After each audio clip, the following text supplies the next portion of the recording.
હે ગાઈસ, તો જે ઇન્ડિયા બીચ છે તે જીપીએસસીનું ફેવરિટ બની ગયું છે અને વન લાઇનર ક્વેશ્ચન જે પૂછાય છે કરંટ અફેરના તે જીપીએસસી એક્ઝામની અંદર પ્રિલિમ્સની અંદર ઇન્ડિયા બીચમાંથી ડાયરેક્ટ લેવામાં આવ્યા છે.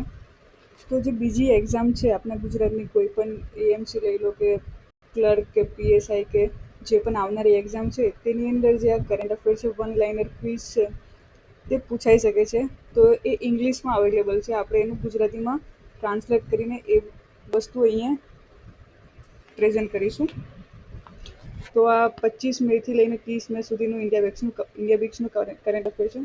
ચાલુ કરીએ. કઈ કંપનીએ ભારતનો પ્રથમ ગ્રીન હાઇડ્રોજન પ્લાન્ટ કાર્યરત કર્યો છે? તો ગેલ.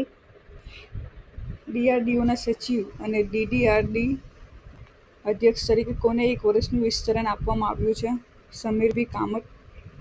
એક સિઝનમાં 3 વખત માઉન્ટ એવરેસ્ટ પર ચઢવાની સિદ્ધિ મેળવનાર ક્લાઇમ્બર પૂર્ણિમા શ્રેષ્ઠ કયા દેશની છે? પૂર્ણિમા કયા દેશની છે? આની અંદર શ્રેષ્ઠ ક્લાઇમ્બર કયા દેશની છે? તો Nepal. National agriculture cooperative marketing federation of India નાફેડના ચેરમેન તરીકે કોણ ચૂંટાયા છે? જેઠા આહિર. તાજેતરમાં એશિયન જિમ્નેસ્ટિક ચેમ્પિયનશિપમાં કોને ગોલ્ડ મેડલ જીત્યો? દીપા કરમાકર. સેન્ટ્રલ ઇલેક્ટ્રિસિટી ઓથોરિટી દ્વારા બહાર પાડવામાં આવેલા આંકડા અનુસાર સ્ટેટ યુટિલિટીઝ દ્વારા ટ્રાન્સમિશન લાઇન ઉમેરવામાં કયું રાજ્ય સૌથી આગળ છે? તો ઉત્તર પ્રદેશ. કયો દેશ તેના 4G અને 5G ઇન્ફ્રાસ્ટ્રક્ચરને સુધારવા માટે રિલાયન્સ જિયો અને ટેક મહિન્દ્રા સાથે ભાગીદારી કરી રહ્યો છે? Ghana. On which date world hunger day કયા દિવસે સેલિબ્રેટ કરવામાં આવે છે? 28 મે. કેરળની નેલિયમપથી ટેકરીઓમાં જોવા મળેલી નવી શોધાયેલી વનસ્પતિ પ્રજાતિનું નામ શું છે? તો સ્ટેલેરિયા McLean Tokiya. National લેઝર્ડ park Jaisalmer રાજસ્થાનમાં વાર્ષિક વોટર હોલ સેન્સસ દરમિયાન કઈ ગંભીર રીતે લુપ્તપ્રાય પ્રજાતિઓ નોંધપાત્ર સંખ્યામાં જોવા મળી હતી? ગ્રેટ ઇન્ડિયન બસ્ટાર્ડ, જેમને કિંગ ચાર્લ્સ III તરફથી અમલ ક્લૂની મહિલા સશક્તિકરણ એવોર્ડ મળ્યો હતો? તો આરટી. ભારતીય ફાર્માસ્યુટિકલ જાયન્ટ સન ફાર્માએ દર વર્ષે 1 બિલિયનથી વધુ ગોળીઓ અને કેપ્સ્યુલ્સની ઉત્પાદન ક્ષમતા સાથેના તેના નવા પ્લાન્ટનું ઉદ્ઘાટન કર્યું? બાંગ્લાદેશ. આઈસીસી મેન્સ ટી20 વર્લ્ડ કપ માટે બ્રાન્ડ એમ્બેસેડરની યાદીમાં કયો વ્યક્તિ સામેલ છે? તો આટલા લોકો જે છે તે ટી20 વર્લ્ડ કપના બ્રાન્ડ એમ્બેસેડર બનેલા છે. તો ક્રિસ ગેઇલ, યુવરાજ સિંઘ, શહીન અફ્રીદી અને ઉસેન બોલ્ટ. કઈ ટેક કંપનીએ એઆઈ આર્ટિફિશિયલ ઇન્ટેલિજન્સ ઉન્નત કાર્યક્ષમતા અને અનન્ય રિકોલ સુવિધા સાથે કોપિલોટ પ્લસ પીસી લોન્ચ કર્યા છે? માઇક્રોસોફ્ટ. કોપાઇલોટ પ્લસ પીસી લોન્ચ કર્યા છે? માઇક્રોસોફ્ટ. જ્યોતિ રાત્રે જે માઉન્ટ એવરેસ્ટ પર વિજય મેળવનારી જ્યોતિ આત્રે છે. જ્યોતિ આત્રે જે માઉન્ટ એવરેસ્ટ પર વિજય મેળવનારી સૌથી વૃદ્ધ ભારતીય મહિલા બની હતી તે કયા રાજ્યના છે? તો મધ્યપ્રદેશના છે. વોલમાર્ટની માલિકીની ફ્લિપકાર્ટમાં $1 બિલિયન ફંડિંગ રાઉન્ડના ભાગરૂપે કઈ ટેક જાયન્ટ $350 મિલિયન નું રોકાણ કરી રહી છે? ગૂગલ. કઈ કંપનીએ તેની કોર બેન્કિંગ ટેકનોલોજીને આધુનિક બનાવવા માટે કુવૈતની બર્ગન બેંક સાથે કરાર કર્યો છે? તો Tata consultancy service TCS. Tokyo university દ્વારા વિશ્વની સૌથી ઊંચી વેધશાળા ઓબ્ઝર્વેટરી ઉદ્ઘાટન ક્યાં કરવામાં આવ્યું હતું? ચીલીમાં. સૌથી ઊંચી ઓબ્ઝર્વેટરી એટલે જે આપણું જે સ્પેસ છે તેને ઓબ્ઝર્વ કરતા હોઈએ છીએ તો એના માટે જે પ્લેસ એને વેધશાળા ઓબ્ઝર્વેટરી કહેવામાં આવે છે. તો એ ચીલીમાં કરવામાં આવ્યું છે ઉદ્ઘાટન. ઉન્નત છેતરપિંડી નિવારણ માટે કઈ કંપનીએ શિલ્ડ સાથે ભાગીદારી કરી? તો સ્વિગી. વિશ્વની પ્રથમ 100% બાયોડિગ્રેડેબલ પેન કયા દેશમાં લોન્ચ કરવામાં આવી છે? ઇન્ડિયા. ભારતીય સેનાને કયા દેશમાંથી 203 એસોલ્ટ રાઇફલ્સ આપવામાં આવી હતી. રશિયા 90 વર્ષની વયે અવકાશમાં પ્રવાસ કરનાર પ્રથમ અશ્વેત અવકાશયાત્રી ઉમેદવાર કોણ બન્યા? એડિથ વ્હાઇટ. તાજેતરમાં માઉન્ટ એવરેસ્ટ સર કરનાર સૌથી વૃદ્ધ મહિલા? ભારતીય વૃદ્ધ મહિલા જ્યોતિ આત્રે, એમપીના જે છે. વર્લ્ડ ટર્ટલ ડે તો 23 મે ઉજવાય છે. કયો દેશ 2026માં એએફસી મહિલા એશિયન કપની યજમાની કરશે? કયો દેશ 2026માં એએફસી મહિલા એશિયન કપની યજમાની કરશે? ઓસ્ટ્રેલિયા. નિષાદ કુમાર અને પ્રીતિ પાલે કયા શહેરમાં વર્લ્ડ પેરા એથ્લેટિક્સ ચેમ્પિયનશિપમાં મેડલ મેળવ્યા હતા? તો કોબે, જે જાપાનમાં આવેલું છે. તો જે કુમાર છે, નિષાદ કુમાર, તેમને સિલ્વર મળ્યો હતો, અને જે પ્રીતિ પાલ છે તેમને બ્રોન્ઝ મળ્યો હતો.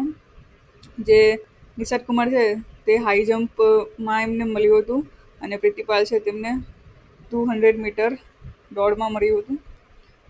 કયો દેશ ટૂંક સમયમાં ભારતની રૂપે સેવા શરૂ કરશે? માલદીવ. એલ&ટી ટેકનોલોજી સેવાઓ દ્વારા એરબસ માટે સિમ્યુલેશન સેન્ટર ઓફ એક્સલન્સનું ઉદ્ઘાટન ક્યાં કરવામાં આવ્યું? બેંગલુરુ. વિશ્વના સૌથી સ્ટ્રોંગેસ્ટ એસિડનું નામ? ફ્લ્યુરો એન્ટીમોનિક એસિડ. નવીનતમ ઓક્સફર્ડ ઇકોનોમિક્સના ગ્લોબલ સિટીઝ ઇન્ડેક્સમાં કયું ભારતીય શહેર સૌથી વધુ ક્રમાંકિત તરીકે ઉભરી આવ્યું છે? દિલ્હી. આઈએમડીની આગાહી મુજબ ચક્રવાત રીમાલ કયા પાણીમાંથી નીકળે તેવી ધારણા છે? તો બંગાળની ખાડી. કહેવા એમ માંગે છે કે કયા સમુદ્રમાં ઉદ્ભવ થશે રીમાલનું? તો બે ઓફ બંગાળ જે આવી ગયું છે, મતલબ હમણાં જે કરંટ અફેર તમે જોતા હશો, તો જે વેસ્ટ બેંગલ છે ત્યાં ટકરાવાનું હતું, અને એ સાઈડ બે ઓફ બેંગાલ એટલે બંગાળની ખાડી આવેલી છે. કઈ દૂરદર્શન ચેનલ ભારતના સરકારી પ્રસારણ ઇતિહાસમાં પ્રથમ એઆઈ એન્કર ક્રિસ અને ભૂમિને રજૂ કર્યા છે? તો જે આર્ટિફિશિયલ ઇન્ટેલિજન્સ દ્વારા જે એન્કર છે, જે માણસની આબેહૂબ જે મશીન કામ કરશે, એઆઈ એન્કર ક્રિસ અને ભૂમિ, તો એ ડીડી કિસાન ના એન્કર બનેલા છે, ક્રિસ અને ભૂમિ. મીન્સની અંદર પણ કામ લાગી શકે છે આ એક્ઝામ્પલ તરીકે. અપડેટેડ એએસએમપીએ સુપરસોનિક મિસાઇલનું સફળતાપૂર્વક પરીક્ષણ કયા દેશમાં કરવામાં આવ્યું? ફ્રાન્સ. કઈ સંસ્થાના વૈજ્ઞાનિકોએ આશાસ્પદ નવી મેલેરિયાની રસી વિકસાવી? જેએનયુ. વર્લ્ડ ફૂટબોલ ડે 25 મે. રોઈસ ઇન્ડિયા કોલંબો પ્રક્રિયાનું અધ્યક્ષ પદ ક્યારે ગ્રહણ કરે છે? 2024 થી 2026. ભારતીય સેનાએ હાઇડ્રોજન ફ્યુલ સેલ બસ ટેકનોલોજીના નિદર્શન ટ્રાયલ માટે કોની સાથે સહયોગ કર્યો? તો Indian oil corporation limited, IOCL. ગોવાના રાજ્યનો દિવસ ક્યારે ઉજવવામાં આવે છે? 30 મે.